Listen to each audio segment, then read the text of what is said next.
Hello everyone and welcome to another video. Now today we're going to finally be upgrading the Acer PC that I got free from the dump. So just to recap, if you haven't seen the first two episodes, we basically found an old Acer system and over the coming week I intended to upgrade it to make it into something that was capable of running a few games with decent settings, and today is that day. Now before I get started, I'd just like to talk to you about the options that you could in fact carry out with this PC.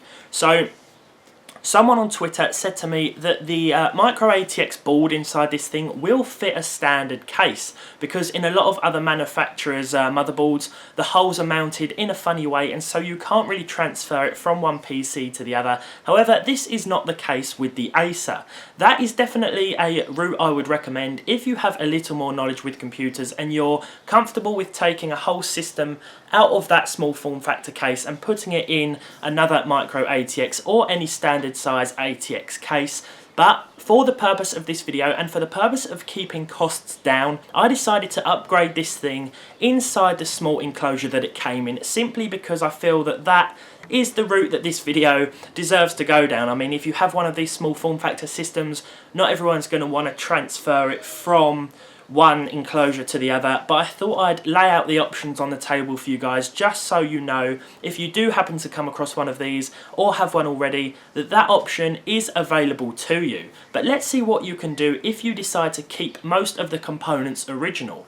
So there's actually a limitation that you face, a few actually, when you keep everything inside the small form factor case. The first one is being the 220 watt power supply. That's not going to power many cards happily, to be honest, and you may find yourself struggling to find a lot on the market that will run on such a low powered power supply. There's also airflow. This case is quite a tight squeeze for basically every component inside it, and if you don't want to upgrade the processor, then the 8550 may bottleneck slightly more powerful cards. So let's get into the upgrades that I've made on this system. So a few of you were asking me if it was possible to unlock the 4th core on the Phenom 8550, and the answer unfortunately is no. It is possible on more powerful motherboards, higher end boards, but in the case of the stock Acer one inside this thing, it just doesn't have the option to unlock that extra CPU core. As for the graphics card, well, we've decided to go with the Palette GT1030. It may seem like a controversial decision to some, but I feel that at this price point it is the most powerful card that will work with this power supply. If we decided to get a 750 Ti low profile, it uses a little more power. Same goes for the RX 460, and the 1050 and 1050 Ti would probably cause the system to be a little bit unstable as well, although I am open to trying stuff like that in the future if you'd like to see how that runs. The 1030 in question here is the Palette 2GB edition, requires just 30 watts of power, and the recommended PSU is in fact 300 watts, but it should run fine. The processor is a 95 watt CPU, plus the 30 watts of the card brings us up to 125. So with our other components in there as well, we should have a pretty decent amount of headroom in order to get this thing running stable. The RAM has also been upgraded to 2 sticks of 2GB, so we've got 4GB in the system as opposed to 3 now. That extra gigabyte will probably help out quite a bit in a few games, and if you didn't know, we upgraded the system to Windows 7 when I cleaned it out the other day.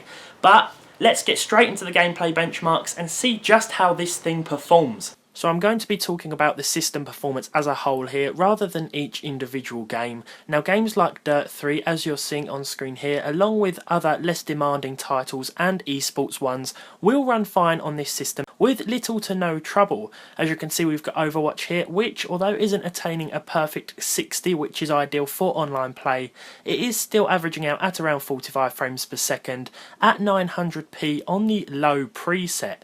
Now this didn't really differ depending on what I set the resolution to, and that's the same for most of these games because the CPU is a bottleneck, but we couldn't really upgrade it anymore, and I didn't really want to spend that much money on this system. I paid £60 for that 1030, and this is probably as high as you want to go in terms of power, even if you did put it into another case, because anything else would just be wasted thanks to the 100% CPU usage most of the time. Considering our only cost was the GPU here, I really don't think we've done too badly on this system, and you could happily play few modern games on this thing if you're willing to reduce the settings. And because I know a lot of you are probably wondering what this would look like in a standard M-ATX chassis, here it is. I decided to do this just in case I decide to put a more powerful graphics card in the future. Although, as I mentioned before, you probably won't see much of a difference due to that CPU bottleneck. So guys, I hope you've enjoyed this video and this little series where we've upgraded our Acer and turned it into a gaming computer. So thanks for watching as always. I hope you enjoyed it. If you did, leave a like. If you didn't, leave a dislike. Subscribe if you haven't done so already, and hopefully I'll see you all in the next one.